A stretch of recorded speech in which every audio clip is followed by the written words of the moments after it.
Sudarlun, puluhan mahasiswa dari berbagai perguruan tinggi Jumat pagi kembali berkumpul di gedung DPRA.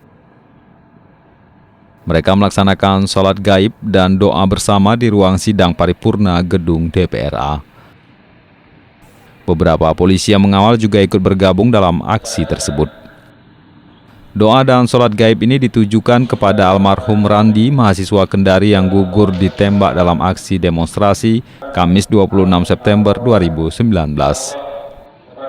Aksi itu digelar sebagai wujud bela sungkawa mahasiswa Aceh atas penembakan mahasiswa yang sedang memperjuangkan hak rakyat.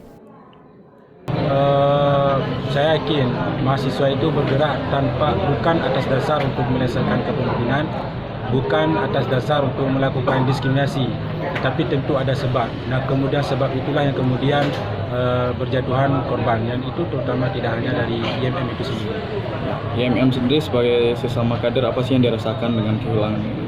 Ya, kami IMM secara keseluruhan tentu sangat berduka dalam hal ini, tentu sangat bersedih hati. Tetapi ini tidaklah menjadi duka cita bagi kita yang mendalam. Ada makna yang tersirat atas kepergian rekan-rekan kita, bahwa perjuangan meskipun beliau sudah wafat, tentu menghendaki perjuangan pembelaan terhadap rakyat ini diteruskan. Dari Banda Aceh, Muhammad Nasir, Serambi On TV.